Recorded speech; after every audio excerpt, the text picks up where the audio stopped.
তোমাদের সবাইকে আমাদের বন্দে ত্রিপুরা চ্যানেলে স্বাগত। গত ক্লাসে আমরা তোমাদেরকে শুরু করেছিলাম যে একটা চ্যাপ্টার, এটা ছিল পেরিমিটার এন্ড এরিয়া, এবং ওই দিনই বলেছিলাম যে তার পরবর্তী ক্লাসে আমরা তার বাকি অংশটুকু আলোচনা করব, যে যদি কিছু পড়ে থাকে। যেমন আজকে এই ক্লাস শুরু করার প্রথমেই তোমাদের সঙ্গে আমরা আগে যেইগুলি পড়েছি এগুলি জাস্ট একটু মনে করে নিচ্ছি। যেমন পেরিমিটার এন্ড এরিয়া, পেরিমিটার কি এটাও তোমাদেরকে বলেছি, এরিয়া কি এটাও তোমাদেরকে বলেছি। যেমন পেরিমিটার হচ্ছে তার আউটার বাউন্ডারি, অর্থাৎ কোনো একটা ফিগারের তার চারদিকের যে বাউন্ডারি আছে এই টোটাল লেন্থকে বলি আমরা পেরিমিটার। আর যদি এটা সার্কেল হয় বা সার্কুলার কোনো ফিগার হয় তাইলে তার ক্ষেত্রে হবে তার সার্কামফারেন্স, ঠিক আছে। আর এরিয়া হচ্ছে তার ভিতরের অংশ, অর্থাৎ ক্ষেত্রফল। ক্ষেত্রফল মানে হচ্ছে কোনো একটা ফিগারের, এটা ট্রায়াঙ্গেল হোক, রেক্টেঙ্গেল হোক, স্কোয়ার হোক বা অন্য যে কোনো ফিগার হোক, তার ভিতরে কি পরিমাণ জায়গা সে, অর্থাৎ তার যে ক্ষেত্রফল, এই ক্ষেত্রফলটাকেই আমরা বলি এরিয়া, ঠিক আছে। তাহলে আমরা গতদিন তোমাদেরকে বলেছি যে পেরিমিটার এবং এরিয়া কিভাবে বের করা যায়, ঠিক আছে। ফর্মুলাগুলি দেখিয়েছি, একটা ফিগারের পেরিমিটার এবং এরিয়া বের করেও দেখিয়েছি। আজকে আমি তোমাদের সঙ্গে শেয়ার করব যে তোমাদের বইয়ের পেজ নাম্বার 132, অর্থাৎ এনসিইআরটি আমাদের যে টেক্সট বুক আছে ওই টেক্সট বুকের 132 পেজ নাম্বারে তোমরা দেখবে যে ফিগার ইট আউট এখানে লেখা আছে। অর্থাৎ এই চ্যাপ্টারটায় এতটুকু পর্যন্ত পড়ে তুমি কি বুঝেছ, আর এইগুলির উপর ভিত্তি করেই তুমি এই ম্যাথগুলিকে খুব ইজিলি সলভ করতে পারবে। তাহলে আজকে আমরা বোর্ড ওয়ার্ক করে এখান থেকে দুই একটা ম্যাথ তোমাদেরকে করে দেখাবো। আর এখানে পেজ নাম্বার 133তে আছে, তো এইগুলিও আমরা সলভ করে তোমাদেরকে দেখাবো যে কি করে এই কোশ্চেন আনসারগুলিকে সলভ করতে হয়। আজকে আমরা বোর্ড ওয়ার্ক করে এইগুলি করব, আর সঙ্গে তোমাদেরকে দেখাবো যে ডট ম্যাট্রিক্স একটা পেপার আছে, ওই পেপারের সবগুলি পয়েন্ট ইকুয়াল ডিস্টেন্সে থাকে। তখন এই পয়েন্টগুলির মধ্যে দাগ কেটে কি করে আমরা তার পেরিমিটার এবং এরিয়া বের করতে পারি, এটাও একটা ক্লাস অ্যাক্টিভিটি, ঠিক আছে। আশা করি তোমরা পেন পেপার এবং বুক নিয়ে বসেছ, এবং আজকের এই ক্লাসের পরে এই কোশ্চেন আনসারগুলি তোমরা খুব ইজিলি সলভ করতে পারবে, ঠিক আছে। চলো তাহলে আমরা এখন বোর্ড ওয়ার্ক করে এগুলি দেখি। যেমন তোমাদের পেজ নাম্বার 132তে কোশ্চেন নাম্বার 3 একটা ম্যাথ দেওয়া আছে। দেখো এইরকম ম্যাথগুলি যদি আমরা সলভ করতে পারি তাহলে আশা করি আমরা সবগুলি ম্যাথই করতে পারবো। Find the length of the third side of A triangle having a perimeter of 55 cm and having two sides of length 20 cm and 14 cm respectively. অর্থাৎ এই ম্যাথটা যদি আমরা পড়ি তাহলে আমরা কি বুঝবো। যেমন এখানে দেওয়া আছে find the length of the third side, মানে কোশ্চেনটা তোমাকে আগে বুঝতে হবে। ওরা বলেছে যে এখানে একটা ট্রায়াঙ্গুলার পার্কের থার্ড সাইডের লেংথ তোমাকে বের করতে হবে। অর্থাৎ একটা ট্রায়াঙ্গেলের কয়টা সাইড থাকে, একটা ট্রায়াঙ্গেলের 3টা সাইড থাকে। এইবার তাহলে থার্ড সাইডের লেংথ আমাদেরকে বের করতে হবে, আর দেখতে হবে ওরা কি কি ডাটা তোমাকে প্রোভাইড করেছে। ওরা বলে দিয়েছে যে total length of the boundary, that means perimeter তোমাকে দিয়ে দিয়েছে 55 সেন্টিমিটার, আর বলেছে তার যে 3টা সাইডের মধ্যে বাকি 2টা সাইড দেওয়া আছে, একটার লেংথ হচ্ছে 20 সেন্টিমিটার, আরেকটার লেংথ হচ্ছে 14 সেন্টিমিটার। আমরা তোমাদের সুবিধার জন্য এখানে একটা ট্রায়াঙ্গেল আগেই ড্র করে রেখেছি। যদি এই ট্রায়াঙ্গেলে ধরো এটাকে ABC নাম দিই, তাইলে AB হচ্ছে একটা সাইড, BC একটা সাইড, আর AC আরেকটা সাইড। এই 3টা সাইডের মধ্যে একটা সাইড বলে দিয়েছে 20 সেন্টিমিটার, সাপোজ ধরো AB হচ্ছে 20 সেন্টিমিটার, ঠিক আছে। আর আরেকটা সাইড হচ্ছে 14 সেন্টিমিটার, সাপোজ এটা ধরে নিলাম আমরা 14 সেন্টিমিটার, মানে AC। তাহলে আমাদেরকে বের করতে হবে BC। তাহলে perimeter of the triangle, perimeter of the triangle ABC কত হবে, সাম অফ অল সাইডস।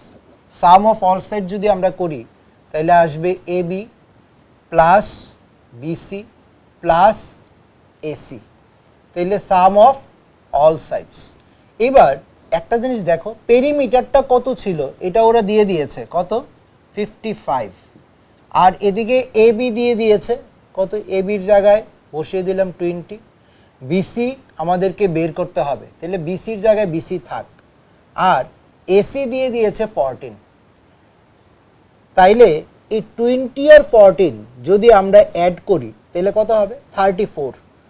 তাহলে এইবার আমরা রাইট হ্যান্ড সাইডটাকে আগে লিখি, তাহলে 34 plus BC is equal to 55, ঠিক আছে। এইবার কি হবে, এইবার এই বিসির ভ্যালু আমাদেরকে বের করতে হবে, তাহলে 34 ইজ ইকুয়াল টু লেফট সাইডে ছিল, এবার এটা রাইট সাইডে যাবে, তার মানে ছিল পজিটিভ, এটা যাবে নেগেটিভ হয়ে, তাইলে বিসি ইজ ইকুয়াল টু হবে 55 মাইনাস 34। তাহলে 55 থেকে 34 যদি আমরা মাইনাস করি তাহলে কত আসে বলো, তোমরা ক্যালকুলেশন করে বলো। 5 মাইনাস 4 মানে 1, 5 মাইনাস 3 মানে 2, তার মানে 21 সেন্টিমিটার, 21 সেন্টিমিটার। এটা হচ্ছে বিসির লেন্থ কত হবে 21 সেন্টিমিটার। তাহলে আমাদেরকে বের করতে বলেছিল যে third side of the triangular park, তাহলে আমরা খুব ইজিলি বের করে নিলাম। তাহলে জাস্ট তোমরা এখানে একটা স্টেটমেন্ট দিয়ে দেবে যে third side of the triangular park is 21 centimetre, ঠিক আছে। সেমভাবে যদি আমরা দেখি যে কোশ্চেন নাম্বার 6 তোমাদের বইয়ে দেওয়া আছে, দেখো খুব সুন্দর এখানে একটা ফিগারও দেওয়া আছে যে একজন ফার্মার একটা ল্যান্ডের সামনে দাঁড়িয়ে আছে। এখানে বলেছে a farmer has a rectangular field having length 230 metre and breadth 160 metre. যেহেতু এটা একটা পেডি ফিল্ড, এটার লেন্থ অনেক বড় হবে, তার জন্য ইউনিটটা দেখো ওরা মিটারই ইউজ করেছে। আর আমরা যখন এই ট্রায়াঙ্গেলের ক্ষেত্রে করেছি তখন আমরা সেন্টিমিটার ইউনিট ইউজ করেছি, কারণ এটা ছোট ফিগার বলে। তাইলে এখানে বলেছে a farmer has a rectangular field having length 230 metre and breadth 160 metre. He wants to fence means এটার চারদিকে সে কি করবে, কাটা তারের বেড়া দেবে বা বেড়া লাগাবে। He wants to fence it with 3 rounds. সে কাটা তারগুলি পিলারে দেখো তোমাদের ফিগারে বইয়ে খুব সুন্দরভাবে দেওয়া আছে, সে 3টা রাউন্ড সে ঘোরাবে, ঠিক আছে। It's with 3 rounds of rope as shown. তাহলে what is the total length of the rope needed. তাহলে আমাদেরকে বের করতে হবে তাহলে টোটাল তার বা টোটাল দড়ি তার কতটুক লাগবে এই পেডি ফিল্ডটাকে তার বাউন্ডারি দিতে, ঠিক আছে। তাহলে এই ম্যাথটাই আমরা করব। এদিকে আমরা একটা কি করেছি, এদিকে আমরা একটা রেক্টেঙ্গেল তোমাদের জন্য ড্র করে রেখেছি। এই রেক্টেঙ্গেলের লেন্থ কি হবে আর ব্রেথ কি হবে এটা ফিগারের উপর ডিপেন্ড করবে। অর্থাৎ আমরা যদি এর সাইডগুলি কম্পেয়ার করি তাহলে যেই সাইডের লেন্থ বেশি হবে অর্থাৎ লংগেস্ট সাইড হবে তার লেন্থ, আর তুলনামূলক যেটা ছোট হবে এটা হবে তার ব্রেথ। তাহলে এখানে ওরা লেন্থ দিয়ে দিয়েছে 230 মিটার আর ব্রেথ দিয়েছে 160 মিটার। তাহলে এটাকে যদি আমরা একটা নাম দিই পি কিউ আর এস, তাহলে এখানে পি কিউ আর আর এস এটা হচ্ছে রেক্টেঙ্গেলের অপোজিট সাইড। অপোজিট সাইডগুলি ইকুয়াল হয়, এটা আমরা আগেই জানি কারণ ওরা বলে দিয়েছে ফিগারে যে এটা রেক্টেঙ্গুলার ফিল্ড। তাইলে এখানে 230 মিটার হচ্ছে তার লেন্থ, অর্থাৎ এটা হচ্ছে 230 মিটার, তাইলে তার অপোজিটেও আসবে 230 মিটার, ঠিক আছে। তাহলে একটা লেন্থ দিয়েছিল কিন্তু আমরা দুইটা লেন্থ পেয়ে গেছি, কেন, এটা হচ্ছে প্রপার্টি অফ রেক্টেঙ্গেল, ঠিক আছে, কারণ অপোজিট সাইডগুলি ইকুয়াল হবে। ঠিক তেমনিতেই ব্রেথ যদি বলি আমরা 160 মিটার, তাহলে কিউআর যদি আমরা 160 মিটার হয় তাহলে তার অপোজিটে আছে পিএস, এটাও 160 মিটার হবে। এতটুকু পর্যন্ত আমরা বোঝাতে পেরেছি। এইবার আমাদের কোশ্চেনে ছিল যে সেই ফার্মার তার ফিল্ডটাকে 3টা রাউন্ড দেবে, অর্থাৎ যেই রোপ আছে এই রোপ দিয়ে 3টা রাউন্ড দেবে। তাহলে প্রথমে আমাদেরকে বের করতে হবে যে একটা রাউন্ড দিতে গেলে তার কতটুক রোপ দরকার, ঠিক আছে। That means the perimeter of the rectangular field. তাহলে perimeter of the rectangular field কত হবে? Perimeter of the rectangular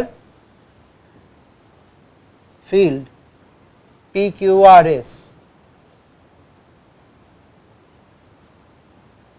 is equal to আসবে 2 into length plus breadth। এটা ফর্মুলা, গতদিন আমরা এই ফর্মুলাটাও তোমাদের সঙ্গে আলোচনা করে গেছি। তাহলে 2 into length কত 230, breadth কত 160। 2 into length plus breadth যদি আমরা করি তাহলে 230 plus 160 করলে কত হবে? 0 0 6 plus 3 9 আর 2 plus 1 3 390। এবার 390 into 2 2 0 যা 0 9 2 যা 18 carry 1 3 2 যা 6 আর 1 7 780 মিটার। এটা হচ্ছে তার পেরিমিটার। অর্থাৎ একবার যদি রোপটা লাগাই তাহলে আমার এই 780 মিটার রোপ রিকোয়ার্ড, ঠিক আছে। এইবার বলেছে তাহলে এটাকে 3বার ফেন্স করতে গেলে কত মিটার রোপ লাগবে? তাহলে 1 রাউন্ড ইজ ইকুয়াল টু, আমরা যদি করি 1 round fence is equal two হচ্ছে 780 মিটার। তাহলে 3 rounds is equal two 3 rounds is equal two কত আসবে? 780 ইন্টু 3, তার মানে আরও বেশি আসবে। 3 0 যা 0 2340 এত মিটার। অর্থাৎ এই পেডি ফিল্ডটাকে যদি আমরা ফেন্স করতে হয় তাহলে এত মিটার লম্বা রোপ আমাদের দরকার লাগবে। এবার নিচে যেহেতু এটা ওয়ার্ড প্রবলেম, তোমাদেরকে নিচে এটার স্টেটমেন্ট দিয়ে আনসার দিতে হবে। তাহলে what is the total length of rope needed? তাহলে তোমরা বলবে যে the total length of rope needed 2340 metre, ঠিক আছে। এইরকম ভাবে তোমরা যদি বুঝে করো, অর্থাৎ কখন পেরিমিটার বের করবে আর কখন এরিয়া বের করবে, তাইলে তোমাদের এই ম্যাথগুলি খুব ইজিলি সলভ হয়ে যাবে। যেমন তোমাদের পেজ নাম্বার 133-তে একটা ফিগার দেওয়া আছে, তোমরা সবাই খুললেই দেখবে, এবং এটা খুব কালারফুল ফিগার। কালারফুল ফিগারের দেখো ফিগারটা দেওয়া আছে, দুইটা মেয়ে একটা রেক্টেঙ্গুলার ট্র্যাকে রান করছে। এখানে দেওয়া আছে যে আকশি and তোশি start running along the rectangular tracks as shown in the figure. Akshi runs along the outer track and completes 5 rounds. ঠিক Toshi runs along the inner track and completes 7 rounds. এবার তোমাদেরকে question করেছে, now they are wondering who ran more, কে বেশি দৌড়ালো, find out who runs the longer distance। তাইলে আমাদেরকে same perimeter বের করতে হবে, কার জন্য? একবার বের করতে হবে আকশির জন্য আর একবার বের করতে হবে টুসির জন্য, ঠিক আছে। এখানে ট্র্যাকগুলি দেওয়া আছে, চলো তোমাদের সুবিধার জন্য আমি এই ম্যাথটাকে বোর্ডে অলরেডি ড্র করে রেখেছি, ঠিক আছে। যেমন ম্যাথটা আমি আবার পড়ে দিচ্ছি। বলেছে আকশি আর তোশি একটা রানিং ট্র্যাকে ওরা রান করছে। এই যে ট্র্যাকটাকে এখানে আমি ড্র করে দিয়েছি, এটা হচ্ছে তোশির স্টার্টিং পয়েন্ট আর এটা হচ্ছে আকশির স্টার্টিং পয়েন্ট। এবার আকশি আউটার বাউন্ডারি দিয়ে রান করছে। এই আউটার বাউন্ডারির ব্রেথ হচ্ছে 40 মিটার আর লেংথ হচ্ছে 70 মিটার। ঠিক এদিক দিয়ে ঘুরে এদিক দিয়ে এসে সে আবার এই পয়েন্টে দাঁড়াবে, তাহলে তার একটা রাউন্ড কমপ্লিট হবে। সেমভাবে যদি তোশি দৌড়ায়, তোশির এইটা হচ্ছে তার স্টার্টিং পয়েন্ট, এখান থেকে সে 30 মিটার ব্রেথ, 60 মিটার হচ্ছে তার লেংথ, সে এদিকে আবার 30 মিটার, এদিকে আবার 60 মিটার, এখানে এসে যদি সে দাঁড়ায় তাহলে তার 1 রাউন্ড কমপ্লিট হবে। সেমভাবে দেখো এখানে আমরা তোমাদের সুবিধার জন্য করে রেখেছি যে তোশি টেকস ফর 1 রাউন্ড, যদি 1 রাউন্ড সে দৌড়ায় তাহলে এটা হবে তার পেরিমিটার। তাহলে 2 ইন্টু লেংথ প্লাস ব্রেথ, এখানে লেংথ হচ্ছে 60, ব্রেথ হচ্ছে 30, তাহলে 2 ইন্টু 60 প্লাস 30 মানে 90, 2 ইন্টু 90 মিনস 180 মিটার হচ্ছে সে যদি একবার রান করে। যেহেতু সে ইনার ট্র্যাক, এটা হচ্ছে রানিং ট্র্যাকের পরপর নাম্বারগুলি দেওয়া থাকে। যেহেতু এটা ইনার ট্র্যাকটা ছোট আর আউটার ট্র্যাকটা বড়, কিন্তু ইনার ট্র্যাকে সে কি করেছে, সে এটাকে 7 বার ঘুরেছে, 7 রাউন্ড দিয়েছে।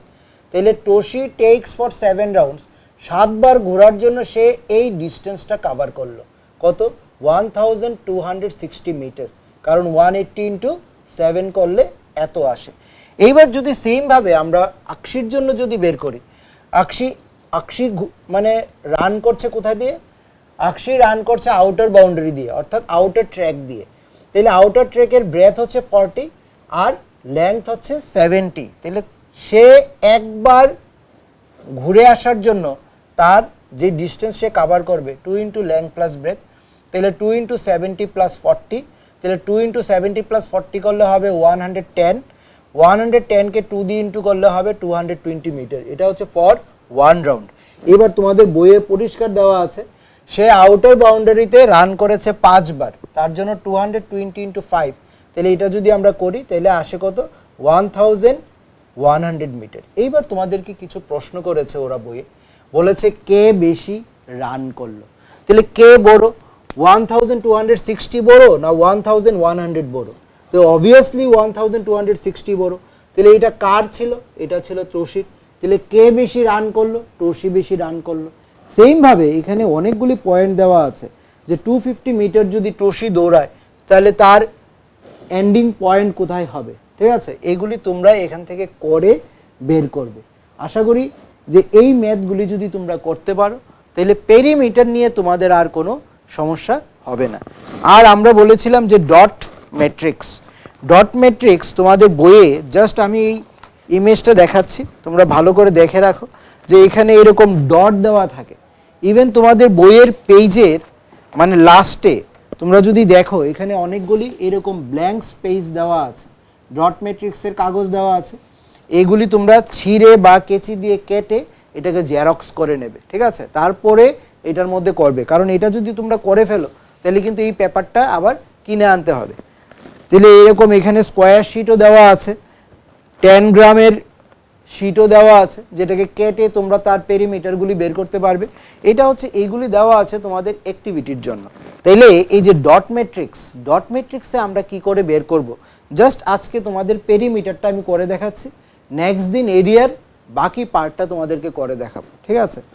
তোমাদের বইয়ের পেজ নাম্বার 134-এ দেখবে একটা ফিগার দেওয়া আছে, এখানে একটা ট্রায়াঙ্গেল ড্র করা আছে, ঠিক আছে, ডট ম্যাট্রিক্সের মধ্যে। আর আমরা কি করেছি, আমরা এখানে একটা স্কোয়ার ড্র করেছি। এরকম একটা ডট ম্যাট্রিক্স পেপার আমরা এখানে ড্র করে নিয়েছি তোমাদের সুবিধার জন্য। আর এদিকে দেখিয়ে রাখি 1, 2 এগুলি ইউনিফর্ম ডিস্টেন্সে আছে, অর্থাৎ প্রত্যেকটা ডিস্টেন্স সেম আছে। তোমরা যদি এই গ্যাপগুলি কাউন্ট করো তাহলে দেখবে যে এখানে 1, 2, 3, 4, 5, আর এদিকে 1, 2, 3, 4, 1, 2, 3, 4, 5, 1, 2, 3, 4, অর্থাৎ এটা একটা রেক্টেঙ্গেল। এই রেক্টেঙ্গেলের এটা যদি 1 ইউনিট হয় তাহলে এটাও 1 ইউনিট হবে। এটাকে যদি আমরা এইভাবে জয়েন করি তাহলে এটা 1/1 একটা বক্স বেরোবে।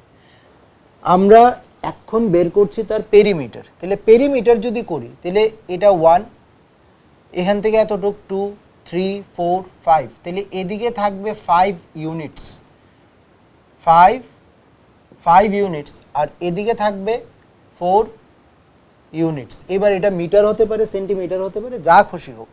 তাহলে এদিকে 5, এদিকে 4, তাহলে এদিকে সেম আবার 5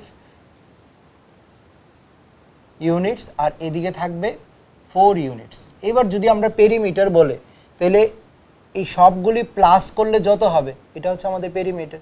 তাহলে পেরিমিটার অফ দ্য ফিগার বা পেরিমিটার অফ দি রেক্টেঙ্গেল আমরা কি বলবো, যে 5 + 5 আর 4 + 4, অর্থাৎ 2 ইন্টু লেংথ প্লাস ব্রেথ যদি আমরা করি তাহলে এখানে দাঁড়াবে 10 আর এদিকে 18। তাহলে পেরিমিটার অফ দ্য ফিগার দাঁড়াবে 18 ইউনিটস।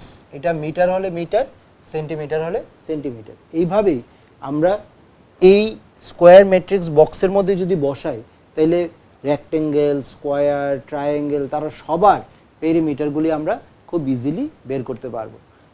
তো এতক্ষণ আমরা তোমাদেরকে বোর্ড ওয়ার্ক করিয়েছি এবং বোর্ড ওয়ার্ক করে তোমাদেরকে দেখিয়েছি যে কিভাবে তার পেরিমিটার বের করতে হয়। আশা করি তোমরা এই তোমাদের বইয়ের বাকি যে সমস্ত ম্যাথগুলি আছে এগুলি খুব ইজিলি তোমরা সলভ করতে পারবে এবং পরবর্তী ক্লাসে আমরা আরও কিছু অ্যাক্টিভিটি বা আরও কিছু ম্যাথ তোমাদের সামনে তুলে ধরার চেষ্টা করব এবং বাকি ম্যাথগুলি তোমরা বাড়িতে প্র্যাকটিস করবে। আশা করি তোমাদের প্রবলেম সলভ হয়ে যাবে। Thank you.